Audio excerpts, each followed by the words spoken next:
தமிழக வாழ்வுரிமை கட்சிங்கிற அரசியல் இயக்கத்தை தொடங்கி வேல்முருகன் 2016 அதிமுக கூட்டணியை ஆதரிக்கிறதுக்கான முடிவில் இருந்தார். தேர்தலில் போட்டியிடுவார்னு எதிர்பார்க்கப்பட்டது. கடைசி நேரத்தில் அவர் அந்த கூட்டணியில் தேர்தலில் போட்டியிட முடியாத ஒரு சூழல் வருது. தனியாக தேர்தலில் சந்திக்கிறாரு. ஆனால் அவரால் வெற்றி பெற முடியலை.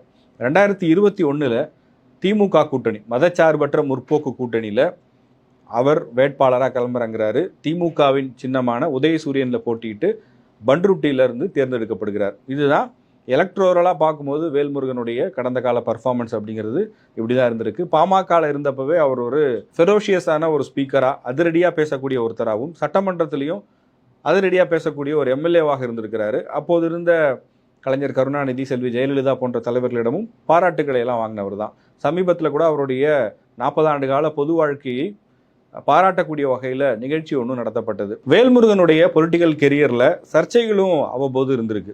இப்போ சமீபத்தில் எடுத்துக்கிட்டோம் அப்படின்னா, அவர் நடத்திய போராட்டம், பிக் பாஸ் நிகழ்ச்சிக்கு எதிராக ஒரு மிகப்பெரிய ஒரு போராட்டத்தை அவர் நடத்தியிருந்தார். அது கலாச்சார சீர்கேடுக்கு வழிவகுக்குது, தமிழர்களுடைய கலாச்சாரத்தை சீரழிக்கக்கூடியதாக இருக்கிறதுனால அந்த நிகழ்ச்சிக்கு தடை விதிக்கணும்னு சொல்லி அவங்க கட்சியை சேர்ந்த மகளிர் அணியினரை ஒன்று திரட்டி அவர் ஒரு ஆர்ப்பாட்டத்தை நடத்தியிருந்தார். அது ஒரு பக்கம் விமர்சிக்கப்பட்டது. அவருடைய ஆதரவாளர்கள் அதை வரவேற்றும் பேசினார்கள்.